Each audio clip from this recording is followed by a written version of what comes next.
જો તમને આ રેસીપી પસંદ આવી તો લાઈક કરજો, શેર કરજો અને સબસ્ક્રાઈબ કરજો. બધાને જય શ્રી કૃષ્ણ, જય માતાજી. હું શવણાબેન આહિર સુરતથી આપ સૌનું મારા કિચનમાં સ્વાગત છે. આજે આપણે બનાવીશું બાળકોના પ્રિય વેલની રેસીપી.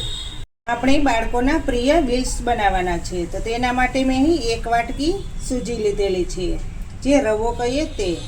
રવો તમે જાડો અથવા પતલો ગમે તે લઈ શકો છો.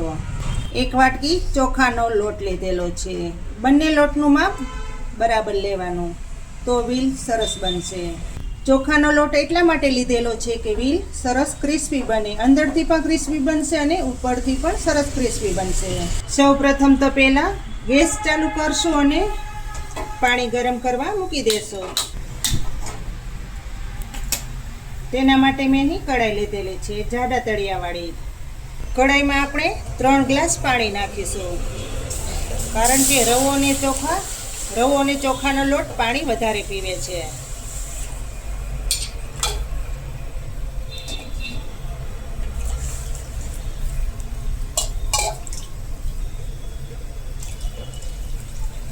પાણીને સરસ ઉકળવા દેશું. પાણીમાં આપણે 1 ચમચી નમક નાખીશું. સ્વાદ પ્રમાણે નમક નાખવાનું.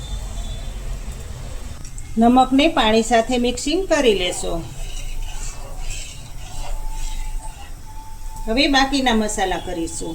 હવે તેમાં આપણે તીખા મરચાંની પેસ્ટ નાખીશું, લાલ મરચાંની, જેથી કરીને વેલમાં કલર સારો આવે. તેને પણ મિક્સિંગ કરી લેશું. તમે લીલા મરચાંની પેસ્ટ પણ પાણીમાં નાખી શકો છો.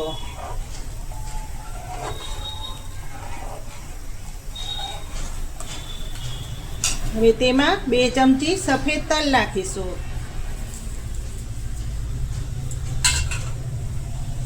તમે આ રીતના વેલ જરૂરથી બનાવજો તમારા બાળકો માટે. બાળકો ખુશ થઈ જશે.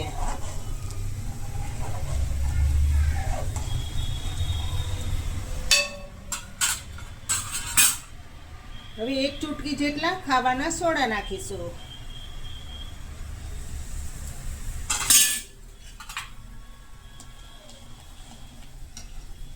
આપણે વેલને જે દુકાને કલરવાળા મળે એટલા માટે તેમાં ફૂડ કલર નાખીશું, જેથી કરીને વેલમાં કલર સારો આવે.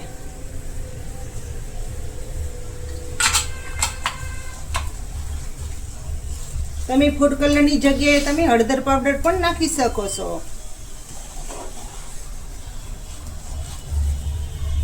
જોઈ શકો છો ને, પાણી સરસ રીતે ઉકળી ગયું છે. આ રીતનું પાણી ઉકળી જાય પછી તેમાં આવે ચોખાનો લોટ પહેલા નાખીશું.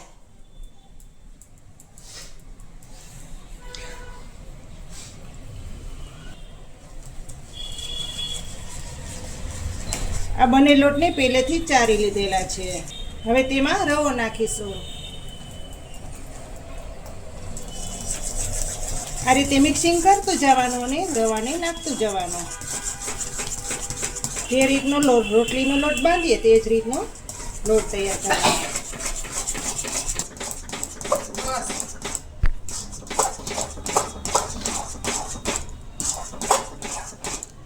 થોડોક નરમ રાખવાનો, જેથી કરીને રવો બધું પાણી ચૂસી લે. ગાંઠા ન રહે તેનું ખાસ ધ્યાન રાખવાનું. થોડીક વાર પાકવા દેશું, જેથી કરીને બધું પાણી ચૂસાઈ જાય ને બળી જાય.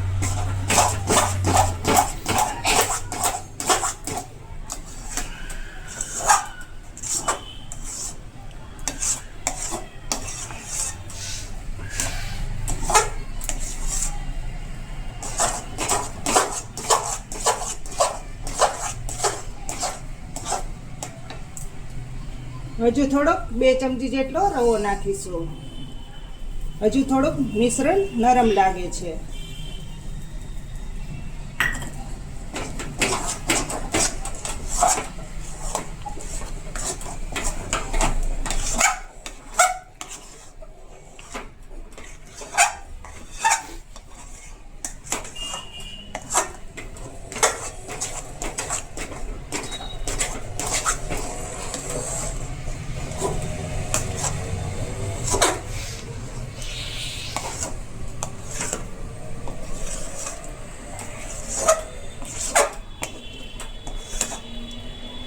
આ મિશ્રણને થોડીક વાર ઠંડુ થવા દેશું, જેથી કરીને વ્હીલ સરસ બને.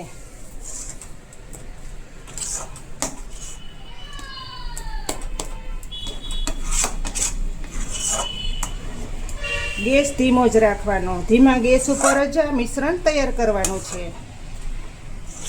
જો ફૂલ ગેસ ઉપર આપણે મિશ્રણ તૈયાર કરશું તો તળિયે બેસી જશે અને વ્હીલ સારા નહીં બને.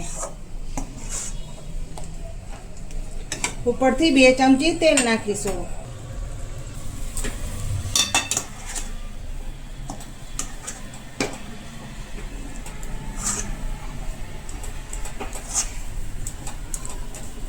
હવે આપણે બીજા વાસણમાં મિશ્રણને લઈ લેશું, જેથી કરીને ઝડપથી ઠંડુ થઈ જાય.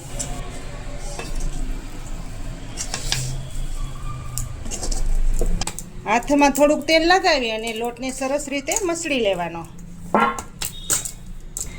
જે રીતનો આપણે રોટલીનો લોટ બાંધીએ તે જ રીતનો આ પણ લોટ તૈયાર કરવાનો છે, વ્હીલ બનાવવાનો. કારણ કે આ વ્હીલ બાળકોના પ્રિય અને મોટા હર કોઈના પ્રિય છે. ખૂબ જ સ્વાદિષ્ટ એવા વ્હીલ તૈયાર થાય છે.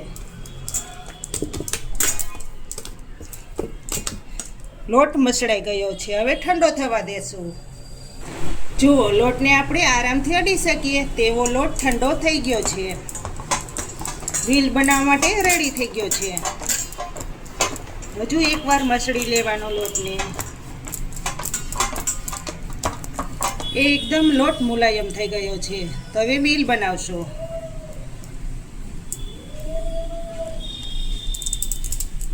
આ રીતનું એકદમ નાનું લોયું લેવાનું.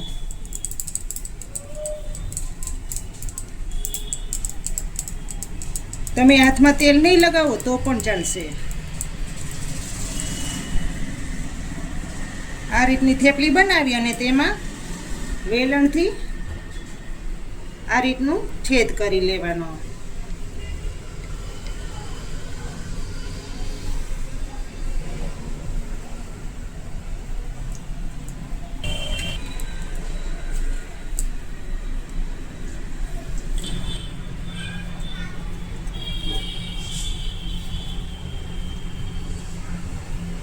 બધા વ્હીલ હાઈ ક્લાસ તૈયાર થઈ ગયા છે. તો હવે તળી લેશું.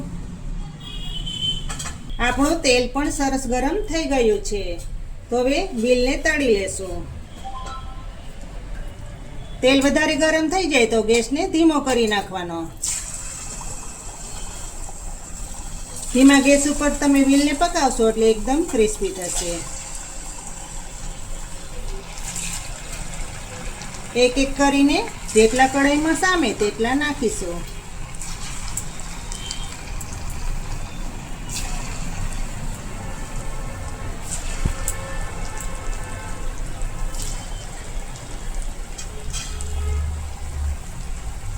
ધીમા ગેસ ઉપર જ તળવા દેશો. હવે ફેરવી લેશો.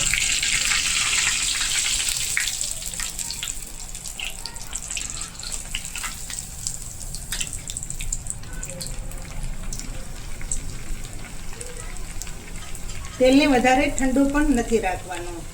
મીડિયમ ગેસ ઉપર જ વ્હીલને તળશો.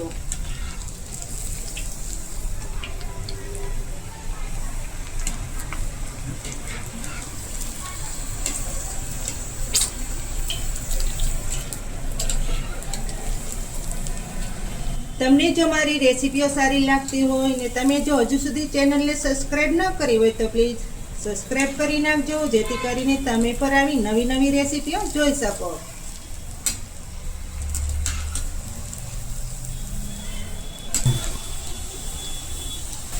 જુઓ, વ્હીલ તળે જશે ને એટલે એકદમ હળવા થઈ જશે.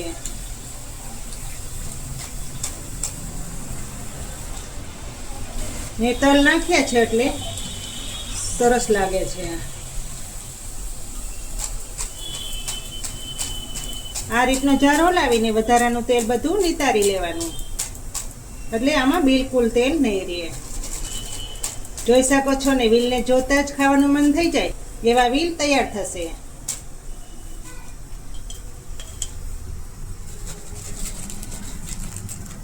એકદમ ક્રિસ્પી.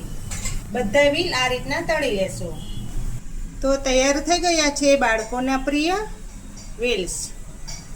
તમને જો આ વ્હીલની રેસીપી સારી લાગી હોય તો મારી ચેનલને લાઈક, શેર અને સબસ્ક્રાઈબ ચોક્કસથી કરજો, જેથી કરીને હું પણ નવી નવી રેસીપીઓ તમારી સામે શેર કરી શકું. ખરેખર આ રેસીપી ટ્રાય કર્યા જેવી છે, કારણ કે એટલા સ્વાદિષ્ટ છે કે શું વાત કરવી. તો ફરી મળીશું એક નવી રેસીપી લઈને. ત્યાં સુધી જય શ્રી કૃષ્ણ, જય માતાજી.